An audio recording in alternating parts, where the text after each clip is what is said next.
Guys, network yanga yatika nyamelo chichaitika.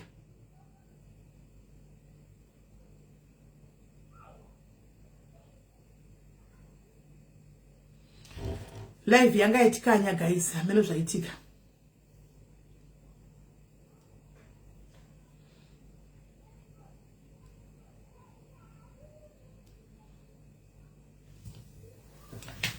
Tadzoka guys, network yanga yatiza, not yanga yaindepi guys. Zvacho. Ndaiona chi drop kudai, network ndaiona ichita ku drop kudai. Ndikati network ya drop. Okay, it's okay. But it's not slow, it's slow connection. Okay, it won't pick it. Wait one.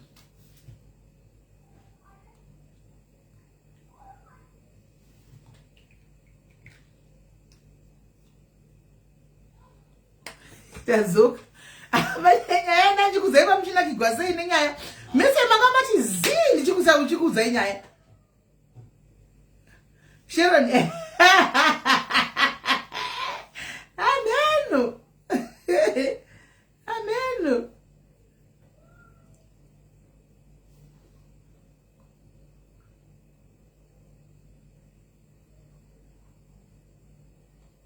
Network yangu dora ndaiona icho drop. Ndaiona ichi drop odai. Network. Yangu tin slow connection ndaiona ichi drop chako ichito drop zvokutoda. Ndikatota network. Papa inonyora kuti slow connection. I hope ichatitendera. Ndingai ndigochinja network provider nimboichinja tione. Gaiti gore. Network yangu ninetsa. Chatoichinja wifi iwe. Malibu flat inenge chingonetsa minutes ne makai.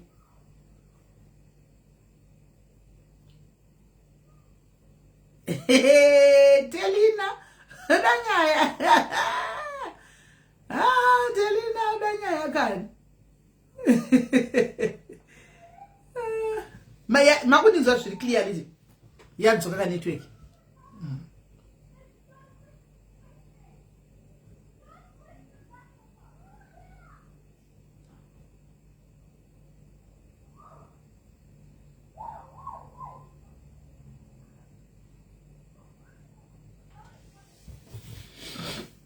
Right.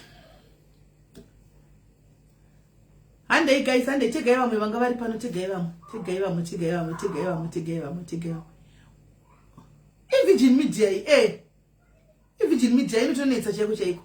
Handa ndakaudzwa kunzi ne vamwe iri best but flat iri kuitira mashura chaiko. Zvondodiko noenda ku Vodafone, ndoenda kune ipi? Zikenetsa. No, ndinenge ndakangotora network akawanda ma network provider ndichangonotsvaga imwe.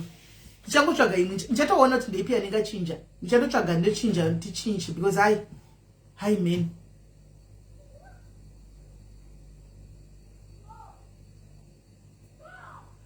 Azina pena detikaocha now ndinongoti tese takura zve revenge yakabatsira munhu. Hanzi Sky. Okay. Handiti ndikandiko try Sky yoyo ndotoiona chi advertise select. Hanzi na Mona Lisa block me ndakangona ndabloka. Akuna zvinhu zvakadaro Mona Lisa. Unozati ukatondivinga kuti SIS MELLY ndinokumbira ku unblockwa because ndinoziva kuti ndakaporonga zvitori nani. Pane kuti ndachandakaita. Akuna munhu anopenga ano unblocka munhu. Saka chakaita azviti. Imimi munokufunga kuti kwamunenge muchitukira kana mastreet kuya. Admin iriko kuma street. Admin will be there in the street so they clean up. Vanokuona ma comments akwango shout comment uri kuma street uko. Vanokublock because street today kusara ne vanhu vashoma tiri vari authentic. Vade tichida. Vanokublock. Yesi madaru. Tara chokwadi kuti aiwa ini ndakablock wedu sorry. Yes. Akona kuti ndakablock pane zvandakaita akuna zvinhu akuna admin anopenga pano. Admin yangu inenge irimo ma street. Mai comment aitaura irimo ma street. Vanenge varimo ma street. Ene ndandombovhunzi ndo vanongobloka vari zi. Vanongoya chimbobloka nokuzona vanhu vaisa block for kuti pane zvaitika. Pane kwavaonekwa. Titovhunzi. Right. Tave pachipa 250 and guys and they told titange tindirembere and let's give ourselves another hour. Tindirembere. Right. Pane nyaya yanyorwa panapa. And esi blame achaya zviri sei. Pane nyaya yanyorwa panapa ndikuda kuverenga nyaya iyi. Hi moms, how are you moms? Madube mrise moms. Tererai munzwe anzi get network that works. Ndo yanaka uzo kuti ndo best but it seems as if I is. The guy go tsvaga ino. The guy ndi tsvaga. Vana vari mama mane vakapfeka accounts awe mama azivi. Vane vakapfeka mama accounts vachikuona izvavo. Hanzi sisi ina I need advice but as a hide. I am sorry this is a bit off topic but kunzwa kuti vamwe vanotororwa voita futi ma branch anoda kuroora is opening up. Would I have, all right? I am 32 and I've never had a boy. Okay. I am 32. I've never had a boyfriend. How come? I attract men and they are mad, but no one of them ever commits. It's either I don't go disappear when things start to get serious, or I don't go tanga kungo itaka behavior kungo tsama nekupopota pese pese. It's like I keep meeting the same people in different bodies. SIS MELLY, I am tired of trying and getting disappointed every time. Ditorine fear kuti what if it never changes? What can I do? Because I don't know what to do. Is there anything I can do, or should I just accept kuti ndizvo zvazviri and live alone? Ndine history abuse, so I've been telling myself kuti maybe it's a good thing since men can disappoint you, but the truth is sometimes I crave that companionship and someone anongotidawo. Saka at 32 it's not normal, my love. At 32 Nina wangu it's not normal, honestly speaking. So apa azesa iri height now let me write. Is she still a virgin? Janga zvishaita ndeyanga agona kuti achitipindura tinzwisise. It's not normal. 32 no ways. It's not normal. It's not normal. Kune mweya iriko kunzoku yekwatinoberekwa mweya yechina mweya yechi pane zvinotoripo zvirikutoshandiswa pamwana ushu kuti varume vadzinge varume saizvo zvisvi achidzinga varume saizvo zvisvi. I hope anoiona kudaira soon kuendera kumubasa since ari hide.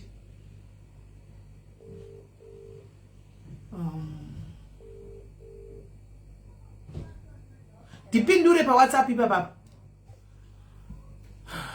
Okay, tinzwe. And seek the yes, that's a good one. That's a good one. Seek the face of God and everything. Yeah, that's a good one. Is there anything that is too hard for God? What God cannot do does not exist.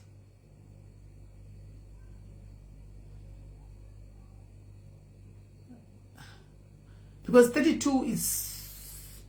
It's not right, guys. 32 is not right.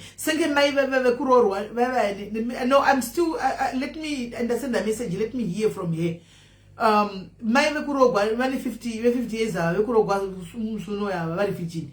My because one found kuno check ku hospital because pachema cheti. Vanotobowa pa kuda kunovhugwa virginity 50. Guys, 85. Even musatambe 50 uona kutoka kunovhuzwa virginity 50. Munonyeba imi. Vanoto Okay, hanzi no, nditori nemwana. Ndakambofunga kuti ndikaita mwana ndingadiwe, but he said he did not want me. Anongoda mwana saka anoita ka relationship. Saka relationship unoita kama idea, but kungoti chete it doesn't work out, and it doesn't work out for the longest of time, but unotoita relationship. Tijoka. Antori nemwana guys, saka anoita relationship. Anoita. Tuna kudzokera panyaya yedu ye revenge diaries anditi. Revenge diaries inopindurana ne abuse issue because uka abuse kwa futi sereka wasn't abuse zhinji yevarume kazhinji iri pachiti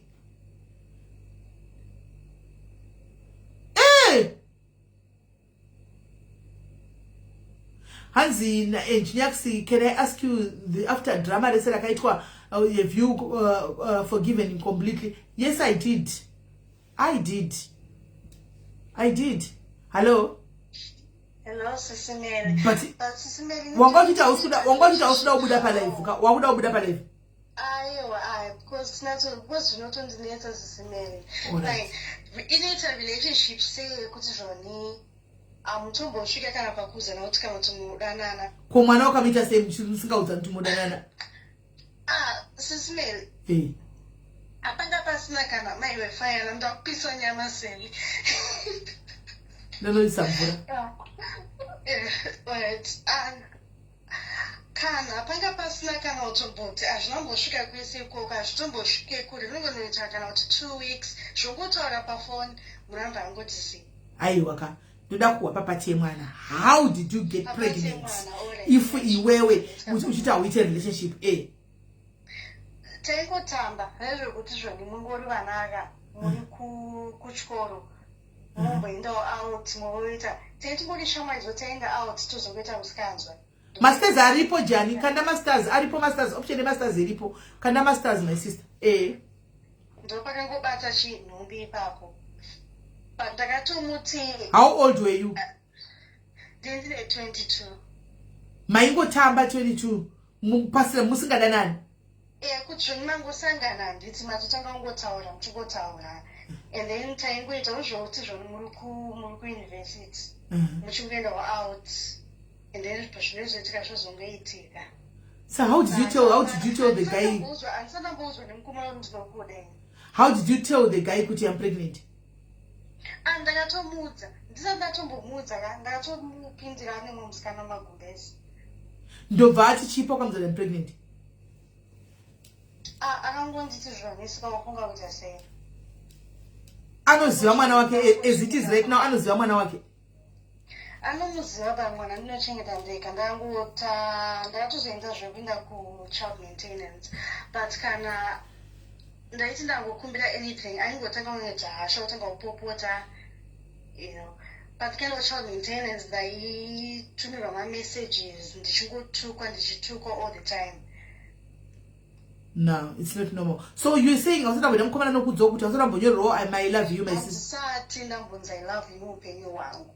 Andisanoita mukomana kuti uri musikana wangu ndimukomana wako my whole life. I've never had that.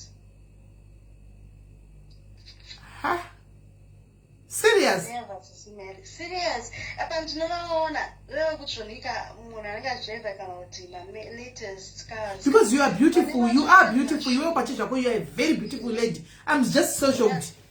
Vanhu vasvinu chaivo but kuti zvoni anenge achingouya achingoda kutaura newe achingoda kuita but kuti mungoti zvoni nyangwe paunongomuudzawo kuti ini ndikudawo something kana serious isaida anonyarara kana kuti rezo netanga kutsikaita kana kuti mabehavior kuti munhu anongotanga kungoita hasha aunomboita anything because ndiri munhu ari very calm SIS MELLY.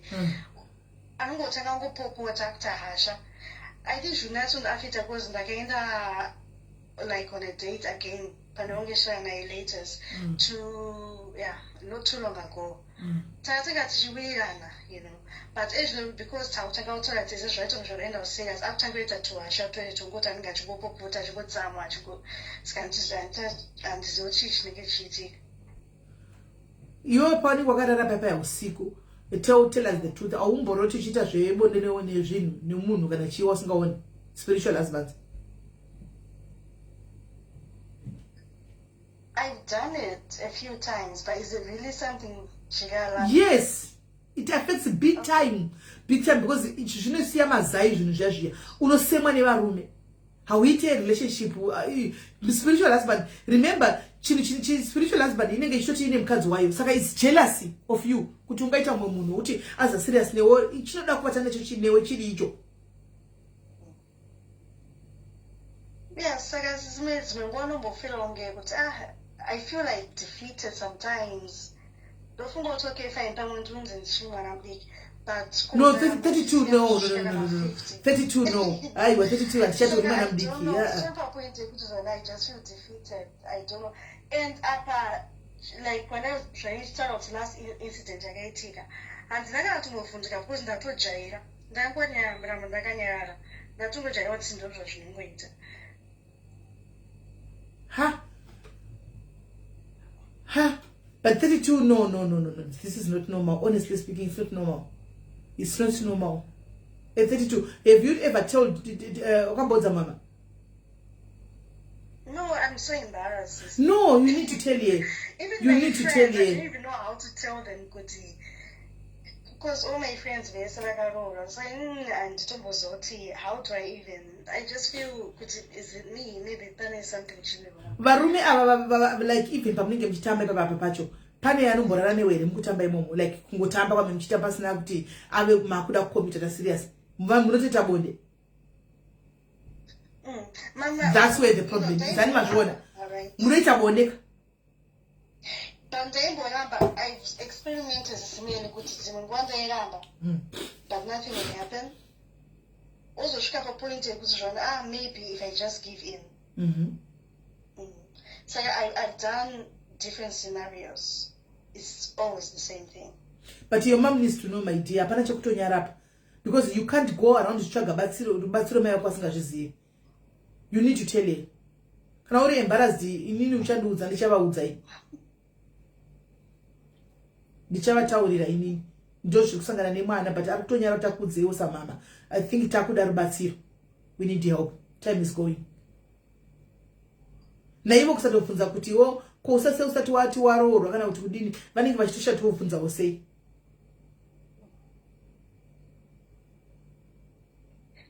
Yeah, I mean. But guys, I think that is spirit of rejection. Spirit of rejection spirit of rejection alpha ku reject kuti nevarume chete. Handiti spirit of rejection uno rejectwa nevanhu vese. Handiti your first boyfriend, tell us about your first boyfriend. Akubvisa umadara. Yes. Ipapo ndakarepo. Soul ties. Thank you Kola nyora zvema soul ties. Thank you. Soul ties. Ndipo pane issue ipapo. Ndo pane nyaya ipapo.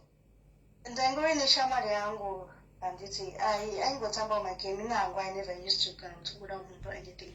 Vangondikumbira one day vangonditi ndikupfura chini pamashops ndikumbira kuti ufure nepaflats akadi nditoro mari usingane ndichikumashop nendikumbanya. But ndakatomboramba ndafunga kuti but anyway what's the harm, let me just go. But naenda mflat memwe mamangu zara maitonge mune party kandizive. And then ndasvika pandangopinda panatanda tumwa chimari panditi kuno noise waya kunoko pandangotera. I didn't even think anything would happen. Saka ndikangosvika mucorridor akavavhura door pandipusha muroom vavhura door vangondiisa pamubed. That was your first time. It happened so fast here, I couldn't even react. I was just in shock. That was your first time. And did you report your Okatokanyara? No, I was too scared. I said nothing. I was too scared. So even the family, mama doesn't know. Vakazozviziva last day, but I was in my details. I don't think she wanted to know my details. Okay, I think that's where the problem is. Ndopane nyaya ipapo ndipo pane soul tie iroro. Ipapo ndopane soul tie iyoyo yacho ipapo ndopakatotangira. That was the genesis of that problem. Yaunayo. Iyeye munhu iyeye akakubata iyeye ipapo. You need help, my dear sister. You need help. Kumbona mata unaenda where do you worship? I think that but you do go, right? I used to, but later. Because then I'm going to feel like, it seems like my actual but not in me. I get you. You feel that way. I get you. Yes, I should have a point. I could even kind of church. It was painful. But now, first step, you need to tell your mom, dear. If you are going to seek help, but let your mom know what's going on. Okay. She needs to know what's going on. Tell her, kuti your mom knows what you want to do. Tell her, kuti watonjinka just smell kuti I have to come and tell you kuti shakati. So according to her, she thinks kuti pano gonna go from that first year kaitika incident ya munoziva yoyo. Pano gonna go pane to nima soltas zvakaitika kuti chi. How old were you pocket but kwa chibara? And 16. 16. 16 mwende mukamuona zvaari kamunotovhunduka zvinhu zvakutaura izvo zvitoenderani but namomuzi mowirana ndichi with the complicated relationship zvokuti you are free to tell her now. I think I told now. Okay.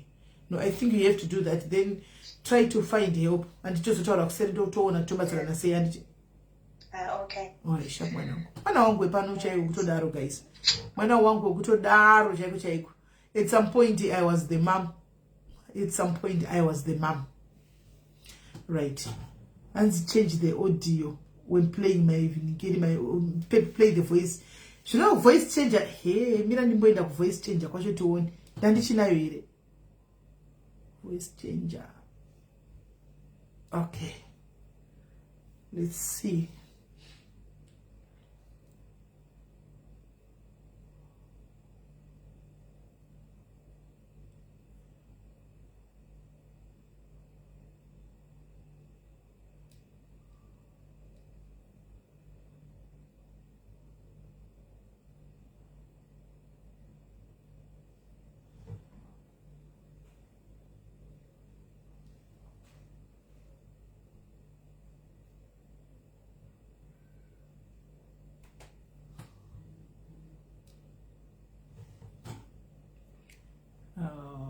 New project.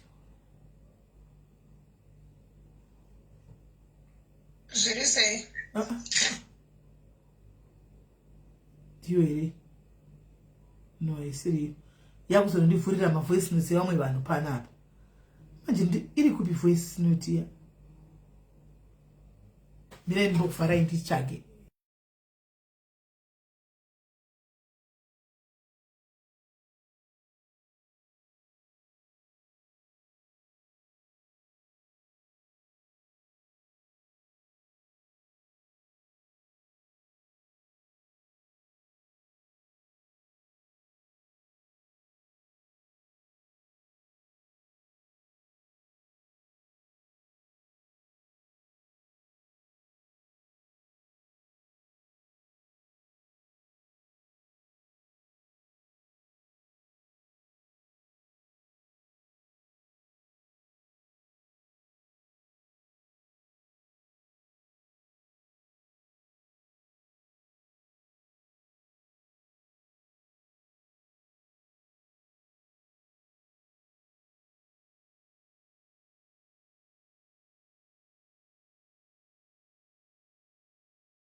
Sorry guys.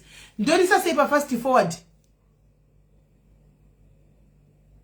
Hanzana kuterera motiudza. Right. Yeah.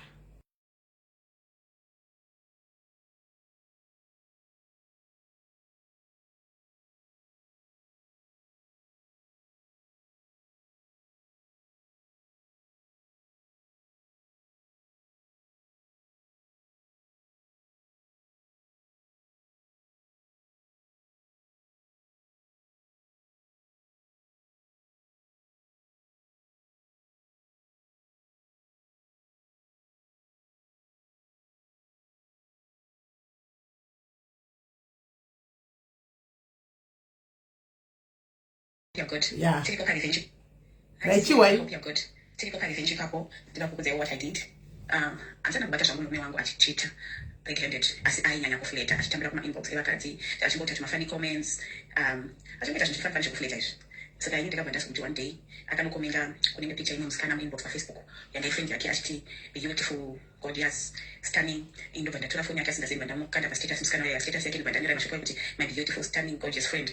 Saka iye munhu chechi zvokuda kuzikanwa ngemwana namata. Ipapo kutogadza chinhu chewo cheudikoni something checho. Saka achita zvinhu zvazvo kuti munhu anenge mastereki munhu anenge achita zvinhu zvemajesi ndikati okay. Bandapedza kudaro bandaforwardira mascreenshots kuna officer. Kusitara kira ngati zopari madikoni ndikati ngavasi ndikoni kuti hati my inbox vakati. Saka akazotozviona kuti ndamisa pastatus yake mukadzi yoyo. Ndizvo zvandinenge achikanda my inbox bandashisa pastatus yake. Vanhu vakuti kuchiko chakuita newo kusvika kuposta muchechi kumba hama dzake bandapengera brother yangu tikati wabvunza kuti kudzana kusuderera iwo munyamukuru hana kurara ndikati wajaidza kuti ndinokurara nebhutsu refuti yandita sisina basa akaita afike ani stress kuita 3 days munhu akafunduma asingatitangi inamdorevhenchi yange ndakaita iyoyo nokuti ndakangomuyanikira zvinhu zvake because iye aingazvita mukwaipa kuna navai vachonanga vana pasta vake vana mozara yanga kuzvita vanhu mwari varingachitaka kupinda muchechi takakuti vachitaura kwasitatsvira nini indorevhenchi yange ndakaita SIS MELLY. Nakhola murume wake aizvita munhu wechechi chechi so anozvita munhu wechechi zvokutodaro andipati haana kunyatsozochita zvokuchita aita zvokufleta nevakadzi achinyora navo achiti my gorgeous friend achidini achita sei kuseruku anomaona saka anzi isaipa 1 alright mirai nditi mirai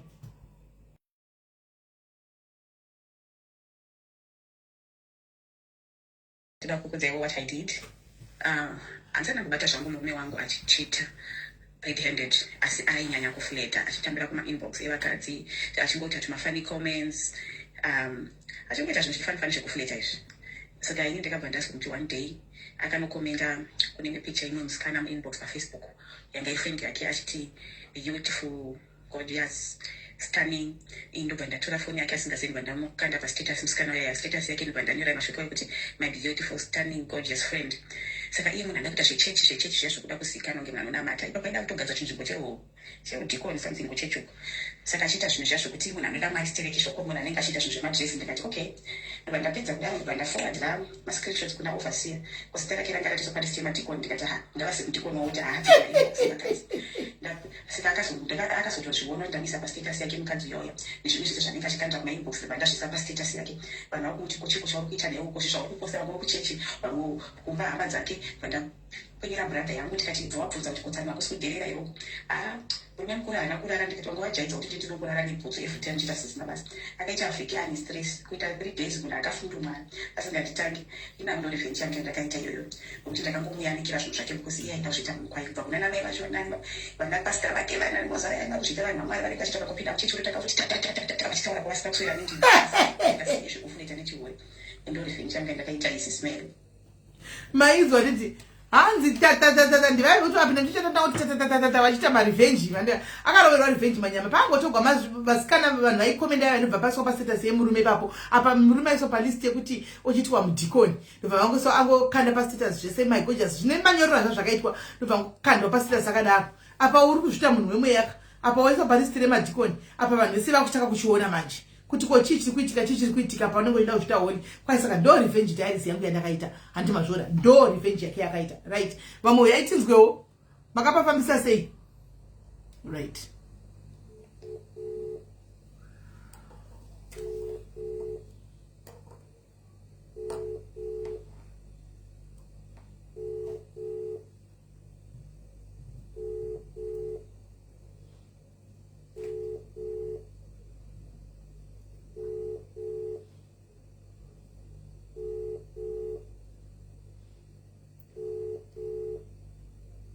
vachirova ndimi ndeyo zvangopinda vototanga kutaura arimataka ndaravashakara ndaravasi vototanga kutoshimandanga akati vagadzirwa saizi iya ichapindi pamwe magetsi aenda ndizivi yanga achitaifona pamwe magetsi aenda amen I'm trying to call you.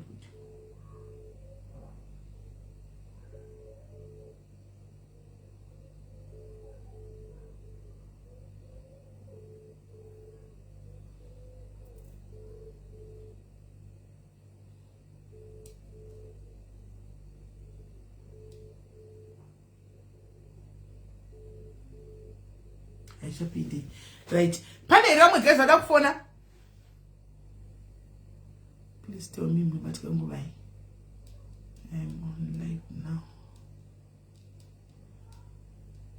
right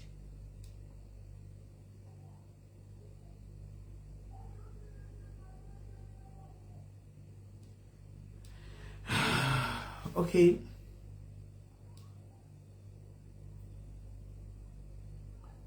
Right, vanhu vakatowanda umwe abva auya usvikanzi I'm in the same situation nakola, can't remember when last I had a serious relationship. Zvinongoita zve2 minutes and the relationship just end like that. I've tried kunamata and I'm tired now. I'm 34. By the way, these days I'm feeling weak spiritually. I need help, but I don't know where to go. It seems as if vakawanda. Then there's another one. I know who this is. Angoti Smelly zvitagona kola ndini exactly. I know who she is. It seems as if vanhu vacho vakatowanda vakadaro. I think vanhu vacho vakatowanda vari kudaro shame. Anyway, vari pera mwada kufona guys. Vari pera mwada kufona pa Revenge Diaries apa. Varida kuti udzowo nyaya dzavo yaimufoni tinzwe. Kana varume fonaiwo futi. Munobvunza kufona varume fonai. Another pastor do my chayo. I wanted to talk to you about my toxic families.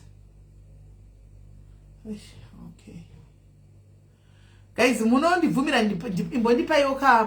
ndipeyoka 3 minutes. Ingogai pano 3 minutes. Mira ntauri na ushu. Ndofunga ndati yacho ndigweunza ini. Mira indinzwe.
Hey, sorry guys, it's a very sensitive issue.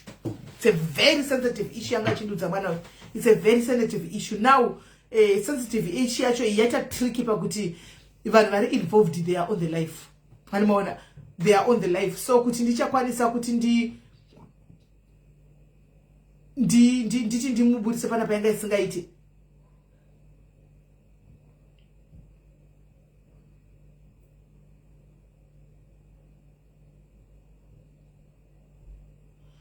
Anti-machona. So it's a very sensitive issue. Sorry guys, but it's a very sensitive issue. Yeah, very sensitive. So let's continue afterwards. Kuti ndivhure ngikira kuti ndivhure live apa ndivhure speaker kuti munhu azviite cause vamwe vacho vari mu comment section guys.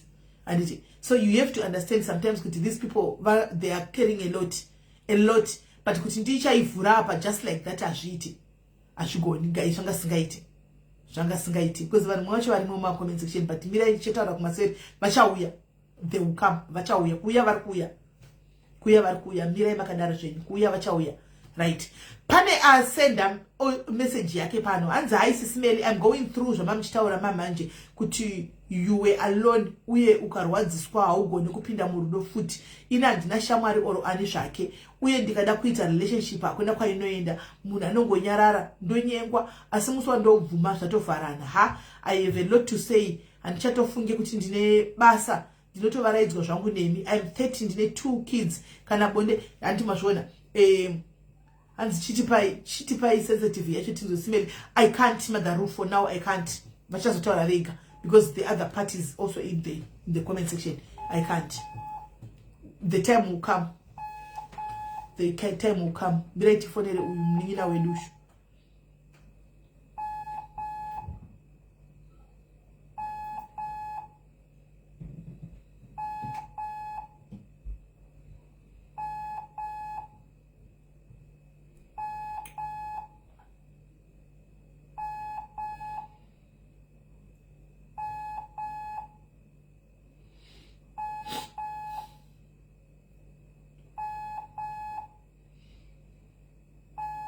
Daira kakola. We are have got a lot to say. Ndakutry kufona manje. Okay, no answer. I don't know. All right. The guy did pane vamwe. Right. The guy to play Revenge Diaries. SIS MELLY chepa Revenge Diaries ipapo vapangu varikuedza nemusikana wangu varikudana naye kubasa. Ndinoenda kana create cost account rangu. Ini ndivona nyenga baby varapfuma. Saka totodana natese baba namai tese todana nemusikana wangu. Saka musikana yana system yekuposta pakwake kuTikTok yengoita mberi what ndinoyefa chake iko nhanga dzababa.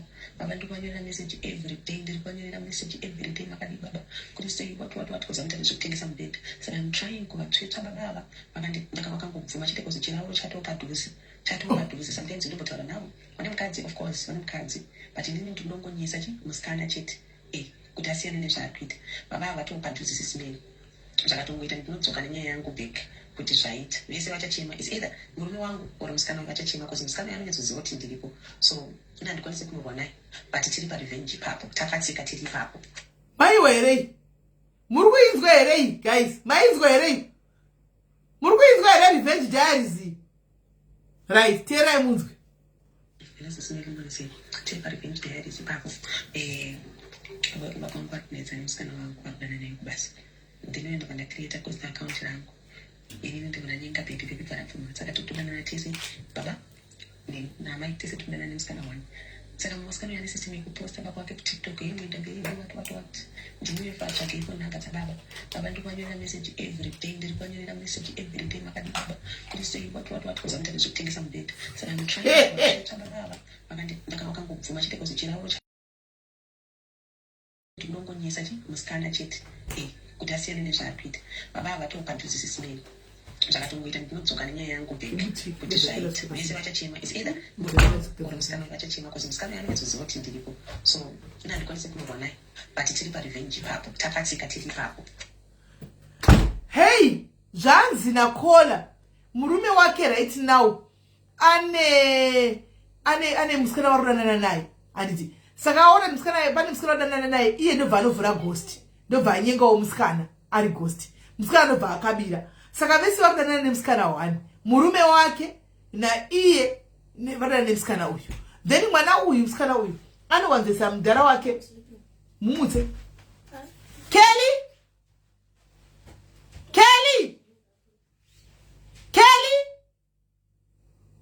ngamuke varikuda nemusikana 1. Saka musikana ndarisa baba vake pastatus andika vane business ravanoita rekugadzira mubhedha. Saka izvozvi achisa baba status yaye ndobva aona nhamba. Saka izvi ari busy kutaura nababa achiti baba makadini arikuda kuredza baba vemusikana uyu. Baba vemusikana vangodhira chete ndovakudadanana navo. Nanoona kwai saka vakutoresponda vakutodini asi manje chiri kudyira chirauro. Saka ndo revenge diaries yake ndo paari ipapo. Revenge diaries hawa akaoma kola mudzi kwenda mauya.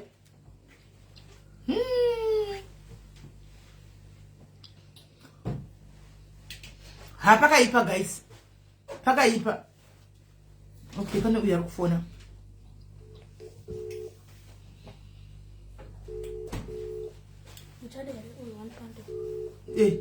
Oh. Are you for real? Hello, caller. Hello. I think it's the wrong number. It's the wrong number. Zima phone iri masure. Hello. Zima phone iri masure. Zima live iri masure. Oh. Zima live utawo. Noti tukunzwa zvenzese. Mutse kwena moyo.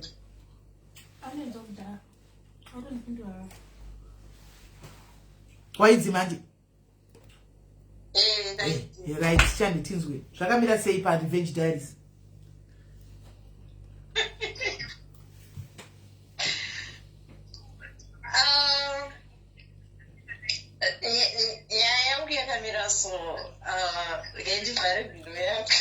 All right, Vara.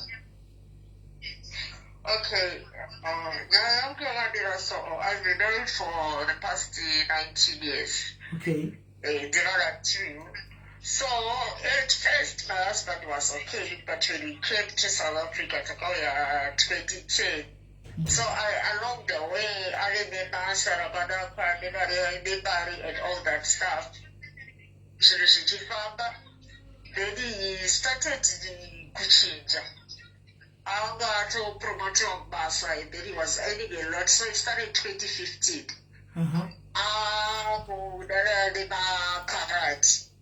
In South Africa. And he became like obsessed with Makarati, Ajichinja Bisa, Ajijana dating sites, Ajita about country, and I would find out all those sometimes Wagato Garada, so I got busy performing about Basa, Assistant Territory, and is ever busy performing packing about dating sites and all that stuff. So after that, we had to like after that if you confront him this is my body, I do what I want, it went on and on and on and on for years. Then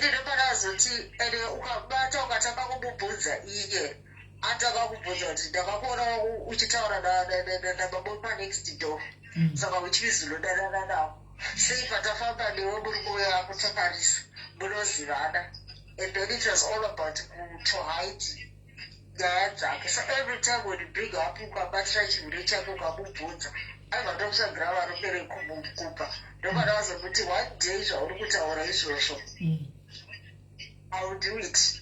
Because every time you want to cover up your tracks, and then it ended up very so it turns always went on.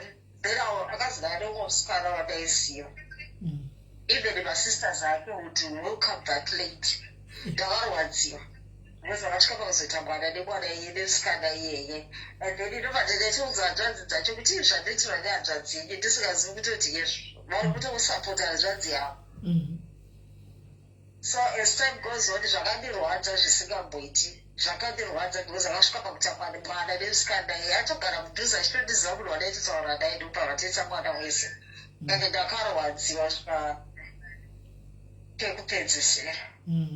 So as time goes on ndopa ndakati no ndakatobudza ndikati iye awatanda because pane pekutanga ndambomubata akuda achitoarrange like a engagement party with this other lady.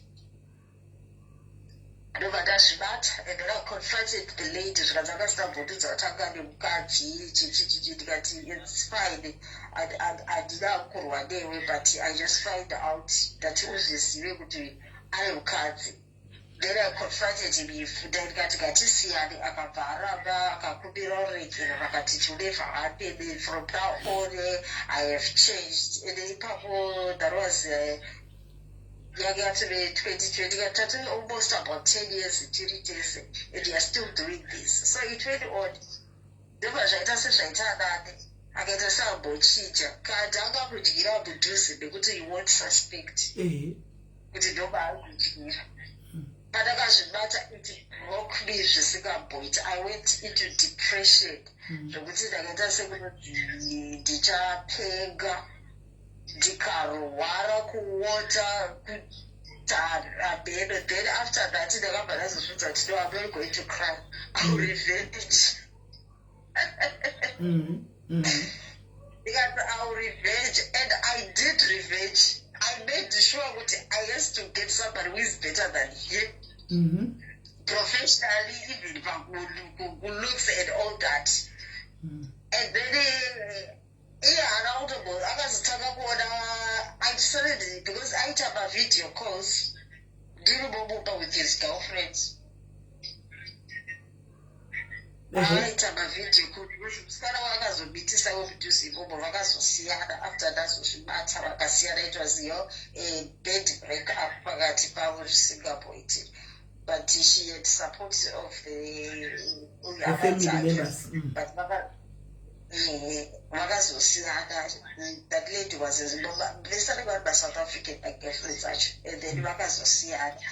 They ended up as a child who was like 9 years older than him. A lot of South African food. So when I find out about that, my children have video calls, he holds that the handizogari naye handinogara nebrother yangu achideba and all that. So you should call otoitirana mavideo call motopindurana zvakanaka as if like everything is normal semunhu weti mubamusisina nyaya yekuti hamutauri munhu achibva kubasa renge ari pafoni pake you don't discuss anything ukada kutaura nyaya nemunhu doesn't pay attention to you. That is when you want to be intimate, that's all. No, this like a family time, no, we never had that because it was for him work at the just for that was it. So later on, I was to know, but enough is enough. The way you treat me, I'm going to treat you back. The way I will not it. Saka here with the, like all these years budget at 16 years till it is. And then you thought you could which I did just after all the 16 years till it is. You have been doing it and you didn't do anything. Why start now? I should did this is not you. They got to okay. You are going to push me with the details at this year. So later on, then I find this guy. I told him that I told him both, and don't have a branch. And I got over a branch, I have to do that.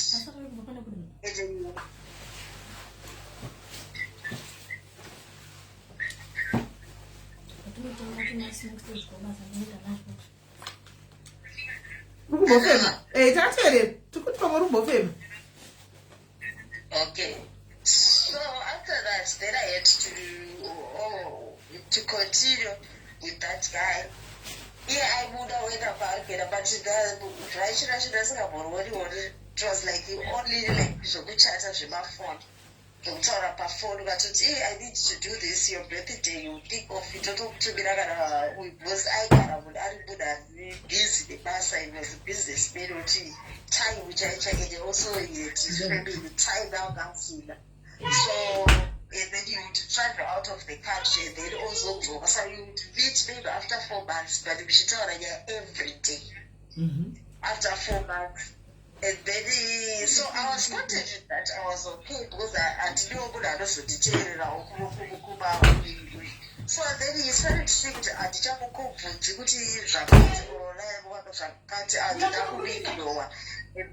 then so one day I got to Dakar. They told then he just went for my phone. Don't so that it's a long chat and this thing has been going for about 6-7 months. 7 months because sometimes I will not sleep in the same bed. Don't want to consider a trip a couch to Padora because I got the bus and the book. I can't achieve whatever those messages. It broke him.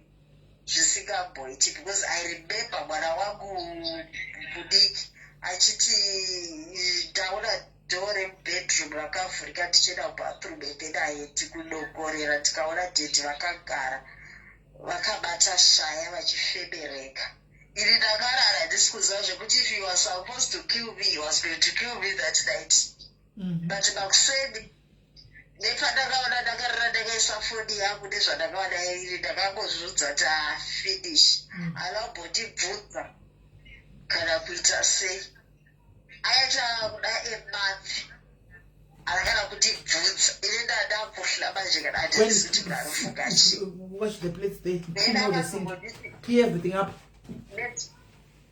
akazongoti let's talk ndokuzogara pasi effect pakazviona ine ndakazoti aona akabva nonzi abatsake kuti ndozvandaona ndozviripo ndiri ndakuzunza nedzimwe hama dzake mameseges avanenge vachiitisira nenzira yava ndopana yatsaka unyuma kuti shit nyaya dzanini dzabatiwa but I was like it's fine whatever it is I'll answer him ndopakazonditi ngatitaure chii chiri kunetsa chii zvandakatadza I am very sorry pane zvese zvandakakuitira and the way I treated you ndikati wakasingandoni sechinhu you wouldn't even know kuti ndiri mukadzi wako you think kuti as if you buy food and pay rent that is okay the rest amene zvofanirwa kuzviitira ukangobhadhira mabills the rest zvofanirwa kuzviitira you can't even take your wife out ndokuve mukadzi wekuti indeed if I don't see it to myself that I need to spoil myself no one is going to spoil me but yet all those women that you are with unova spoil ndopakazoti wati tichaita sei kuti zvichide so andazvandambobudza ndakangokuti figure it out so yet to read those message kutanga kuona zvadaitaura nethat branch pamafoni ako then he started doing that ndokutozotanga kutochinja iko zvino chero muchitaura nyaya anoisa foni pasi chero kaita 2 hours muchitaura muchiseka he pays attention anoteerera chero kwari kubasa you check up on you akabva atochinja tisa totally different person but one thing that I've learned shiri nemuriro waichinji guys musazvinyepere zvenyu a leopard will never change its spots guys it's just that kuti now we are not looking for those kind of things and takangozvidza kuti like zvavaita before hachainyi kuita zvokuti unoona but zvokuti completely munhu akachinja it's a lie. It's a lie. It's a lie. Yeah, that is a lie. That is a lie. But zvareda achazviti zvazvepachena he hides it zvine respect dani pano kuti munhu you call in front of you achikufonera girlfriend yake achiita video call unewo zvazvokutoti iwo hauna basa aditi hauna basa but when you find out those messages it broke him akarwara kuita stress that's how it is yeah kuita stress nokuti even hama dzake to come kuzoda kugadzirisa nyaya dzacho, but I just told them kuti I used to come kwamuri completely. What did you do? You would support even vanhu ivavo, you would support your brother kuzama kuvavharidzira. So paasigara ari kupa and all that, you would be on his side. Akanotsvaga, he used to have like a loft house. Another house that you would rate, yekuti vanoita nevagara share rate tishamwari yake iri meridhiwo inoitawo ikoko, the other friends and all that vanoita ikoko. Saka iwo wakazosiya here? Ndakazosiya because ndakazoona guy was married, saka what if the way I feel that is the same way that somebody is feeling and all that, and to juggle two people at the same time, I don't want to lie, it's not a child's play. Obvious. It's a child's play because you end up neglecting one person and fall for another person. Yes, yeah, true. Exactly. Saka kuda kusaidira unozonyanya wadira and zvenge zvisisiri right because inini chaite at that time moment handini kuti mubabangu I didn't care padero chero hembe yangu aina chaiko I would like une maoko ita weka or anywhere just things that I want you to do, you would not care. Because now teacher akakuboa, you won't ask, you don't want to tell because at least somebody's checking up on me. So yeah, it was that. But as I was kusvika kubodzo. Ndopa akatanga kugara manje akutoona life. So even now tichigara naye ndikati ukaita zvauri kuita. Look now, we are now almost like 15 years dzatopfuura, we are reaching 16 years. Tiri tese. 16 years tiri tese, and then vana vatokura. First body yedu tori kuhigh school, you reach a grade 10, and then things are going like that. Can you keep on doing that in front of the kids? How will they behave? How will they respect you? Which all that. Saka ndozvikuti atitofunga kagara so uzongoti plus nemakore, you can't be at 48 and still doing all those. Oh, you'll be shocked. Kune ma50 chakadaro chewa kutozviita zvakadaro. You'll be shocked, my dear. You'll be shocked. I know. I know, because kune madhara, but wakutochena musoro instead of kuti let me prepare myself for retirement. Yes, but uri prepare nevakadzi. Over women, especially this South Africans, they will not. Hapana, unodyiwa mari zvapera. Wopuwa siki. That's what you all get. And for what? But on the other hand, I'm not saying good and bright, it's a good thing. It's a good thing. It's not good to eat it, but these people, I don't want to lie. Why don't push her to the limit? Honestly. Why don't push her to the limit? And when he knows that he is wrong, achitoziva kuti I'm the one I pushed him because munhu anoziva munhu wake haambomurapi. Anongoti it's fine, we are going to stay ndakuzviregerera. Ndopaya pauzotangwa kubvunza kuti saka aikubata sei? Saka ndozvaaikuita ndozvaifarira nadhirani newe the way you want it, but it's not about sex. Ndozvavanenge vachifunga because kuti vanotsvaga sex. It's a lot zvinenge zvichidiwa. So but even chero zvacho zvaita sezvaita nani right now, but I always leave room for disappointment kuti kusangosangwa kune kariko because munhu asingagoni kugara asina kepaside kasakatiri. Right. Thank you very much, Kola. Thank you for sharing this beautiful story with us. Thank you, Kola. Right. I hope, men, you are taking notes, Shakari and Tika. You are taking notes and you are taking lessons, right? Ndine yauya pano. Ndine yauya pano. Nyai. Asi, yakambouya tiri kusaidi iri ari murume watanga tichishongoredza because mukadzi anga yakakomplaina kwatiri, right? Mukadzi is now saying andichigamirai. Hi SIS MELLY, I hope you're good. Tiripo parivenchi papo ndida kukuudzawo what I did. Andisana kubata zvangu murume wangu achichita red-handed, asi ainyanya kufleta achitambira kuma inbox evakadzi achingoita funny comments, achingoita zvinhu zvifani zvekufleta izvi. Saka ini ndakabva ndasi kuti one day akanokomenda kunenge picture.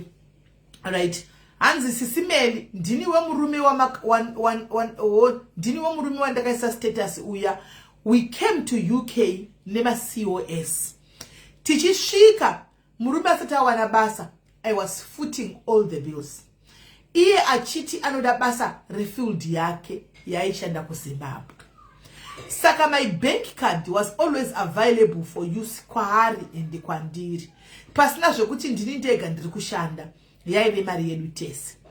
Kwave kuzoona kuti munhu aiswera hake achiita online dating asiri kutombotsvaga basa. Ndakazvibata ndaona message to a payment yepa online. Come on guys, come on, yepa online dating site. Nemari yemukadzi achiita mashifts ari 1 guys. Murume utora kadhi riya oenda kunobhadhara online dating. What the heck? Wow.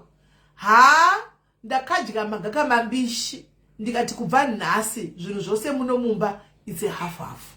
And ini ndave ndava kuita yandada nchiti abayiwa ngabudi. Ndikabika anosuka. Ndikacleana one weekend, the following weekend ndeyake. Akatinga kuenda muma warehouse. Because ndakamuti I want money in this house. Otherwise buda uyende kuvanhu vako.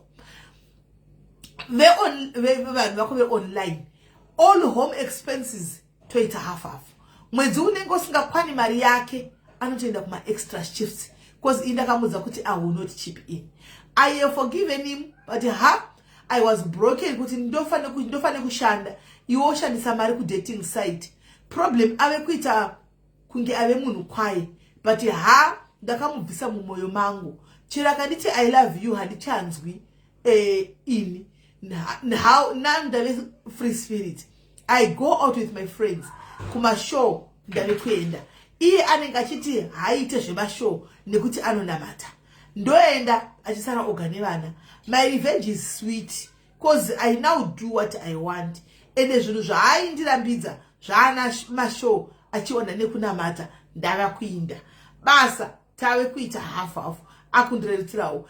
Ini ndagogarira child care. Ndikola right. On this one guys, muri kumudza kola vakauya nema COS. Right?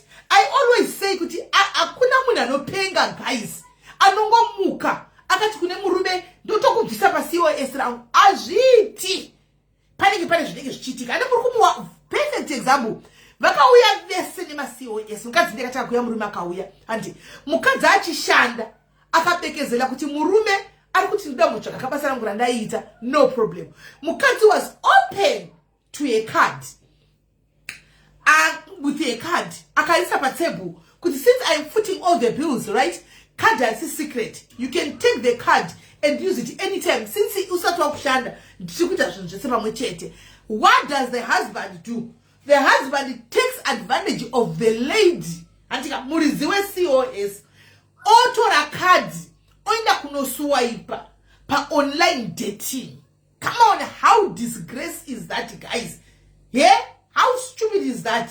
Oida kuti kadri mukadzi ari kusafa nedom care pamwe ari kudom so achidriver mota musana uchichoka ari driver kubva na7 kuseri kusvika na10 usiku achiita house calls achipinda right nema extra shit zvinhu zvibatane because munhu one.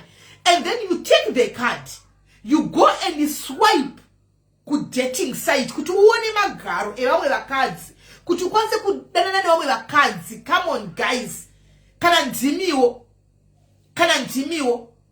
ini ndakazviona azviiti guys kuti panenge pane varume ava sometimes vamwe vachonaka they are ungrateful bastards guys. Havatendi hani munoona unotora kadhi remukadzi ari kuti ndasiya kadhi kuti kana chingwa chikapera mumba unotengera vana chingwa mumwati. Handiti kana pakanzi paita dambudziko kadhi riri padhuze vana vakati dhiringa havangasuvi dhiringika ipo mune mari iri mukadhi tora ukadzi next door unotenga drink and then you take that money unobhadhira maybe 25 pounds kana whatever I don't know kuti unoona magaro nemazamu evamwe vakadzi iwone mukadzi ari mumba ane magaro iwo ane mazamu magaro ari kutopedzwa nokudriver kudom care. Guys, mukadzi unonzi varume havati hadzitendi. Imagine kuzosvika mukadzi ati okay kana zvadaro kubva nhasi chionei kutamba buda unenge uchitywa ndiwana basa rangu. Mukadzi atobekezera toona ituita zvinhu mwechitika chikubasa racho gariwani zvinofanana nenyaya yemwana uya guys. Yemwana uya uya yemukadzi kuti they raised 30,000 pounds together nemurume. They raised 30,000 together nemurume. Murume achiti iwe wachishandisa yako ini yangu tichichengeta. Andika mukadzi imagine she would foot all the bills ese na bills achiti agreement yatamba nemurume wangu ka. Andika zvese ofuta mabills ese yemurume yongo chogoiswa account kusvikira mari 30,000. Now that the money is now 30,000 pounds. Murume akusara kuti mari iri account mangu it's my money. Hauna zvaunondiita. Ende zvechokwadi hapana agreement hapana anything. Iri account make saka imari yake. Mukadzi has got all the years akauya kunoko. She's got nothing to show. Because akafunga tukuronga zvinhu pamwe chine murume uyu. Kani this guy is deceiving musikana uyu mwana wevanhu. Ari kutoda mari. Akabhuka kunonyora English yake kunikiri. Murume tozati dzokera kuAfrica. Kuti achisara akabata mari. Come on guys. This is my place neye yuyu. Yekuti card. Iko zvino wakushinda kumawarehouse ikopo. Wakuchiomesegwa manje wakutizi tochita ati yako unoona mari yekunyenga stereki. Anti ndio unoone kusoba kuma side. Tochita hafu mumba. Chani ngachichaga mukadzi kuenda kunobhuka kumurume kunosoba ku dating house ku dating wacho app koko kwari ngari. Tisina mukadzi wakemba iwo mochi. Chi guys. Let's say the truth. Chi. Chakuti amda kunoona chisimo mukadzi wake chi. Chihura nije. Ndosaka ndati guys, mahure rume edai akangochinja location chete. Asi chero munango muri ku America kana muri ku UK muri kupi usafoka zvudza moyo mako kuti akatodzikama. Ausati wazvisiva chete. Ausati wazvisiva chete. Havachinji, these leopards will never change its spots, guys. They will never change their spots. Vakungotamba chete vakachenjera chitongoti usazvioni. Asi zvokuti kuzviudze faith yekuti anzi akatozodai tozozvitenda tazviona saThomas. Ungara chikuzati anything yonke insipo yawacho and anytime chinogona kuvhunduka. Anti mashona. Saka varume inzwai guys. Kadi tengera na chingwa. Waenda ku dating site. Amen.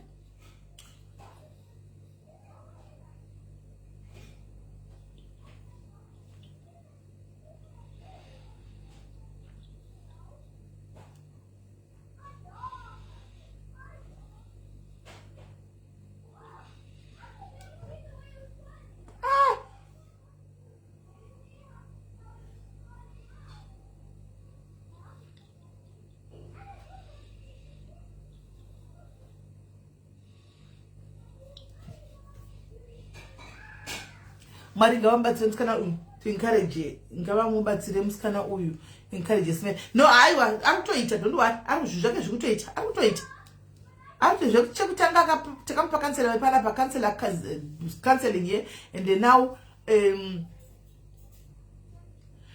aiwa it is that woman in sugar cane farming chinenge chitika murume anenge achitokuvhara and ione kuti we are having a fresh start. Andikuona kuti musiyo ese mwana uyu anenge achinzi let's have a fresh start. Zvazvakaita kuAfrica zvazviya no ngatitange panyuwani titewo something. Handika imagine kuti pa 2 years vanga bas 3 years vareza mari yavo 2 years 3 years I mean 30,000 iyoyo. Now there's but chandongoziva ka musikana ngaisiye chandongoziva handichi ari kujola kamari kokana per 30,000 ino per after kana kutenga bhasikoro rinofamba chaipo inotopera mari because musikana udana naiko zvino is there after she's after that money.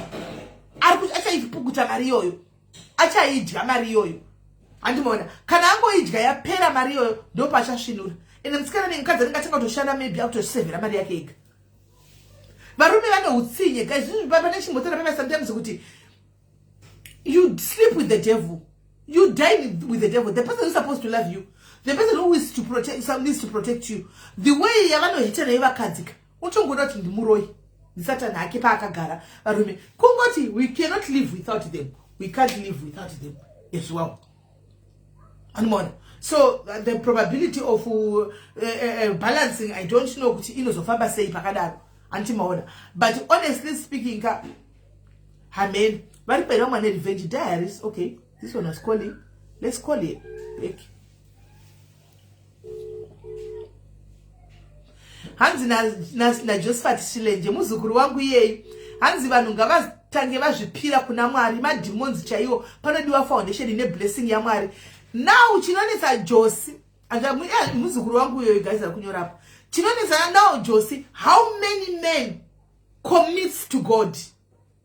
These men, they think, you men, hold on caller, you men, you think you can play God. You think you can play tricks on God. That's your problem. You think God is your age mate. Wakuti unenge uchichita uchisamadira zvichina uchifunga kuti mukadzi asi kundiona, but you are forgetting that God you see. Hanzi nimwe vanondina matsawo vanondinzwa. God does not listen to a prayer of munhu ari kuchita achiziva every day kutonyazoziva kuti this is what I'm doing. And you say, how many men put their lives to God before vavhuromboka life? Vagani? How many? Kola, aichi, pa revenge diaries, zviri kufamba sei? Diri boy, kuri sei? Kuri lana. SIS MELLY ndakarorwa 2003. Ndiri kunchangopedza high school. Ndandine 18 years. Saka ndofa ndazvara festival yangu 2004 ende pandakaroorwa murume wangu aitori brother vekuchechi tichitoenda tese kuchechi. Saka ane vanhu vemudhuze maaigara vaitongonditi siyana naye pane musikana wandanaye nesi. Saka ndakazoita nhofu, saka kuoza zvekuchechi ukatomitisa mwana pamamuchizivikanwa kuchechi wakutotora and then ndokuroorwa kwandakaitiwa. Ndokugara life bo taigara mukwekwe life bo zvakanaka ane basa 2006 ndobva auya kuno kuSouth Africa. 2005 gore rakunopera ndopakauya kuno kuSouth Africa atowana basa rakanaka kunoko. Ndo pandakazotevera the following year after 5 months. Zvinhu zvichichina zviri right, everything I could get anything that I want. Ndandisingashandi ndiye aishanda, but baba vakatanga kuchinja havadzoki kumba dzimwe nguva neuchingonzi mashift ekubasa this and that, mashift ekubasa. Pamwe every 3 months ndaidzinda kuenda kuZimbabwe, unoona hama kuZimbabwe ndotouya ndakatengerwa magrosari zvese after every 3 months. Ndopandakazoti so uri mwana mudiki hauoni kuti chichichitika, wakangorelaxa. So yes, makore achifamba ndakupukawo uchitaura nevamwe ndokuzoona kuti pandaita mwedzi paya ndisipo kune munhu anotouya otogara pamba. Hey. Pandaita mwedzi paya ndisipo pane munhu anouya achigara pamba. Ndopatakabva tanoti 2007 yapera 2008 ndopandazoona kuti okay, musikana uya idana baba vakudhara ndichiri musikana wandaingonzwawo nevazvako kuti ndiyo vandanaye. Before vasati vatondiunza vakatotanga vaunza musikana yemuSouth Africa ngari nesi. Ndobva vatokugadzirira zvese mavhisa zvese, that time kwa kune mavhisa akawanda basa akatanga kushanda kunoko. Zvese vatomuprocessera madocuments. Inini ndakagumira form 4 ndaingogara katiri pamba. Saka amai vangu vakatanga kurwara, ndopandaipota ndichiya ndichizoona amai kuti uchiti kumurume mari yekuti amai. Ndo madhezi ekuzonyanyonetsa nyaya dzefree market ma2008 murume ndokunditengera stock, ndokunosira munin'ina wangu kuZimbabwe stock iyai. Ndopakadhuka mangoda kwaChiyatso, ndikati ndakunanga kwaChiyatso. Murume zvaizva kutomunakidza pandiri kudzoka ndiri innocent, ndiri munhu ari right, anoda murume wake. Zvakatanga kuti asisiri musikana iye, vakawanda apa masiki ndinorapwa kuchipatara kasingaperi. Ndopandakabva ndazoti one day ndaenda kwachiadzwa kunotengewa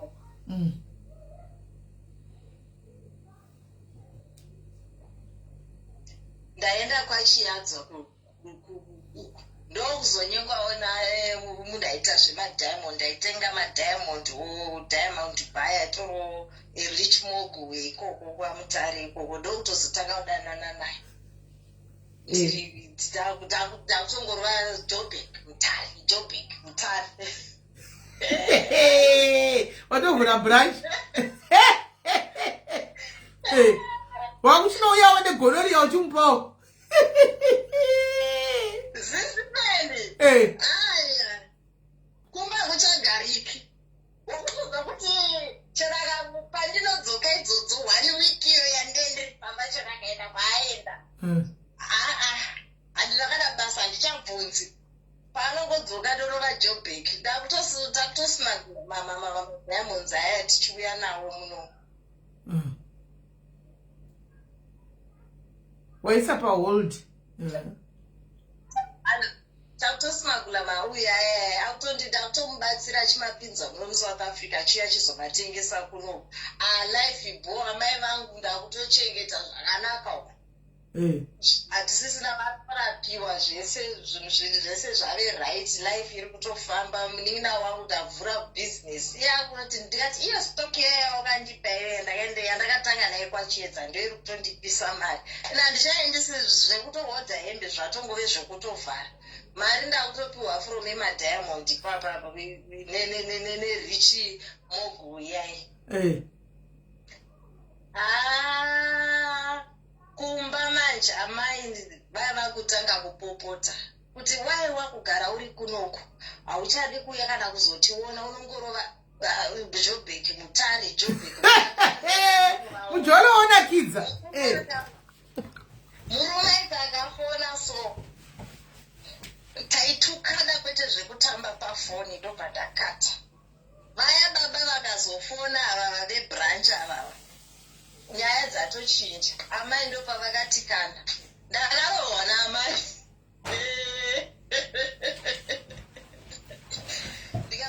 ndatoti mari yamuri kudya ndovairi kutobva kwete kumukwasha wenyu wamuri kuti akaroora munozviziva pese pandaiya kuno kaisara achipinza mukadzi isiki ngani dzakakaro handitozivi kuti zvinandisvagire chirwere dzange kutsvagira vavo ndo zvandakapindura amai vachipopota kwete zvekutamba saka ndokuzodzoka ndobva ndazoti one time vaya vati vari kuuya kunoko vakati ndonobhuka kuhotel ndonorara ikoko inini ndikati kana mubhuki kuhotel handeikumba ndobva ndangosvika ndikati ndauya nebusiness partner ndokugara pamba vachibuda kuenda kubasa poto ichisara ichirohwa vachibuda kuenda kubasa poto yairohwa mumba imomo nhai mwari we sikazanatauma 2008 mumba imomo ane 28 poto yaisara ichirohwa mumba imomo vakati kubasa poto yorohwa mumba zvakanaka ndopa vakazotiudza hanzvadzi yangu vakati hatsano muna uri kumba ukukukukukukukuku handisi kuzvinzwisisa because vanowirirana tsano voya vondibvunza ndikati business partner hapana zviripo ndotovashedza nesene kuti nai vanhikirire ndinodanana neminini vanotori nemukadzi wavo ndotovamuziva mukadzi wavo ndimufonere izvozvo votofona ndokuzora kutoti panapa murume ndopakaona kuti pasisina ndopakazochimbomira mboita izvozvo ndopandaita mwana wechitu nemurume wangu tapinda 2009 ndopandakaita mwana wechitu ndikambodzikama ko wakaziva sei kuti mwana ndewe murume wako iwairovetsa kwese aiwa ndewake anga asiri weuguku alright tagara 2010 yaya tati 2011 madhezi andaiyamwa manje ndati arika ndichisiyana nazvo ndofuka murume wangu amboita kakuita munhu kwai adzidza anga asina akaingosuspect baba mwana nenyaya yekuti uri kutoyamwisa uri pamba hauna zvauri kuita usisina mari iri kuunza vakati vakazotanga kuita zvinorova vave vakanotenga rimwe flat mujamestown. Ivo una uchiti kune vanhu vari kuloja kandi ndokwakwa kutogara imwe girlfriend yatu yakutogarira ikoko because mari anenge anayo zvazvisociety. Ndo mwana wekutanga pakanoti grade 1 zvikaende murume zvikanzi handina mwana wangu vana vanodzidza muno muSouth Africa chienda unogara kumusha iwe unenge uchiuya after every 3 months kuuya kunoko uchizondiona. Tikatombokweshana kuti hazviiti akati my decision is final because he was like 10 years older than me. Narcissistic behavior Saka my decision is final. Ndobva ndaenda ndatototsvaga imba yekurenta kuya amai vanga vatoshaika akuti ndinogara mumba kwaamai hazviiti pane muroora. Ndobva ndanotsvaga kwangu kokunorenta imba yese ndobva ndanogara ikoko. Unonoti panovhurwa zvikoro 3 months kauri muZimbabwe ndozouya kuno 3 months iri handisi munhu anosoreka tori munhu bo ndikati koma ndiyo ndakurova ndanga kwaMutare ndodzoka muJoburg macho asi tichizotengesa diamond asingazvizivi vana vasikanoe basi tichingodaro pamaholidays ndodzoka wakumba undoita wife unoita accident ndachigara ndisipo unoita accident naye ukola uchinda kuJoburg asingazivi anodziwa nani unoita accident Mwari anochengeta Mwari anochengeta. Saka as time goes on manje ndopaakazoti azouya kumba munina wake akandiona ndine umwe munhu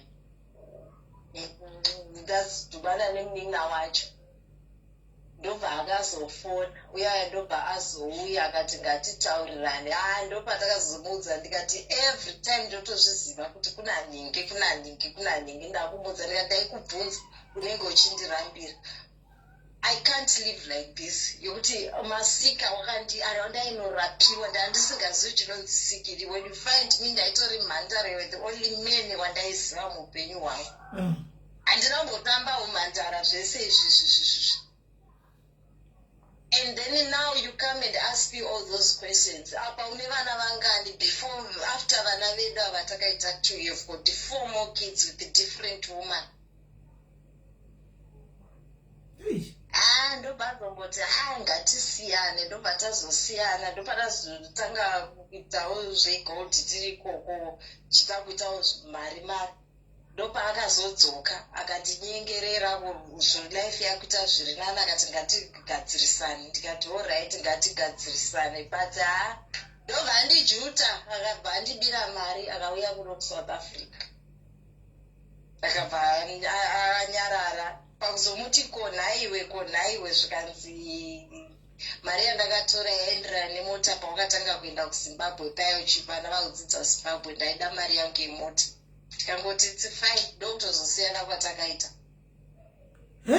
Sanga adzoka kuzongotora revenge chete angauya kuzorovawo revenge diaries angauya kuzorova rakati kuri marecovery kuya kuzorova revenge akatora mari now yavira about 5,000 US and then since taironga tiri tese tiri mhuri ndikabva ndamuti akutoti ngatitenge mota yekuti ushandise kuita basa rako iri kumakorokosa ukoko ndobva atenga mota ndobva ndamuti chinyoresa iwewe uchiita ini ndiinde nevakomana kumakomba uchive uchisara uchiita kwakuita izvozvo kwakunyoresa mota yese muzita make kuti ndiikleme mota inongonzi ndeyake ndobva atenda naye then ndobva atora mari yese yanga iri mumba baitori towards Christmas tatato 2013 towards Christmas 2014 towards Christmas muna December ndobva atoenda ndobva atouya. Saka imi muchina here weDiamond uyu vakazofa baba vai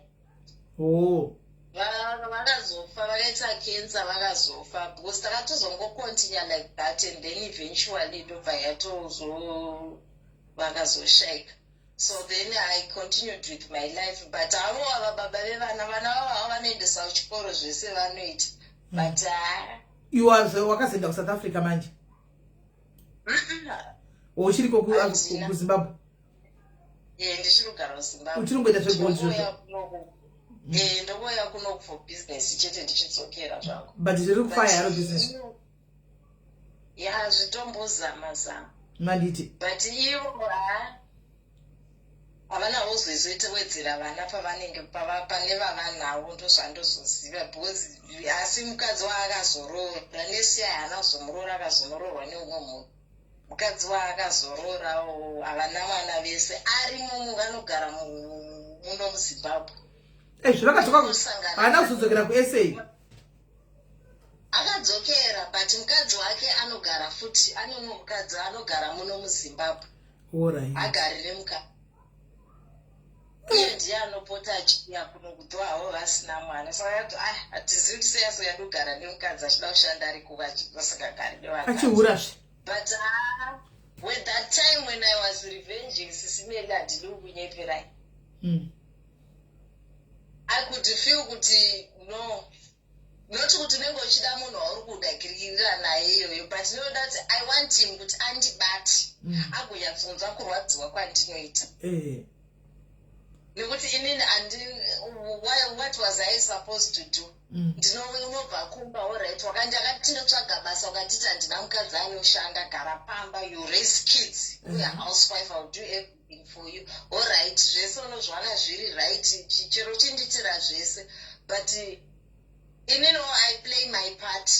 Uye kuzoita vanhu vakawanda ndakunorapwa vana gonorrhea data kurapwa gonorrhea at 20 years. That was man.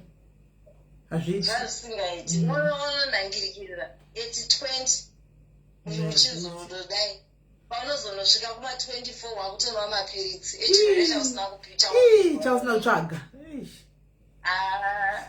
vatiko zvino watongove upenyu kutongokurukura saizvo yatove kukurukura unge waposwa. At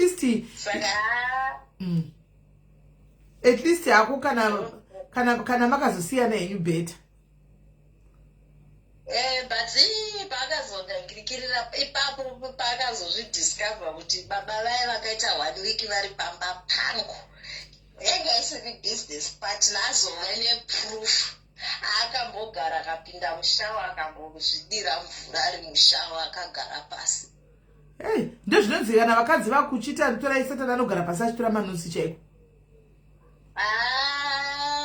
Zvokuti ndaifunga musi wacho ndikati akabuda umumuka aini ndafa. Ndakatodafa ndozvandaifunga kuti nhasi ndatofa chaiko. Ndakafonera kupa kuti mukanzwa kuti ndafa musashamisika but haana kundirova.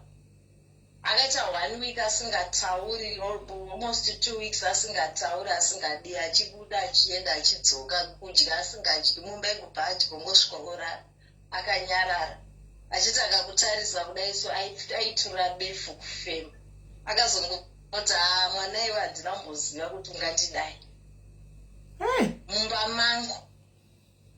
mangu ndozvaingotaura kuti mumba mangu ende ndiripo under my nose. Pakaipa. Nongoti hameno chero ndikazofa ndikati zvangofanana handiri inini kana ndisipo vanoya kuita mwedzi vasipo. Sure, but zvakaoma.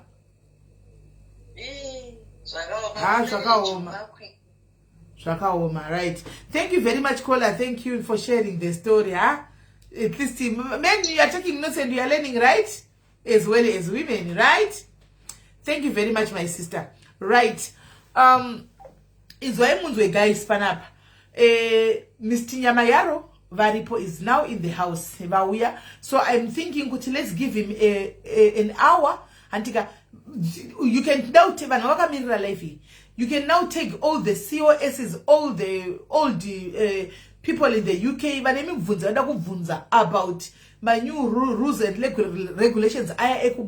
Antika emunyika munu makabuda muno mwaya.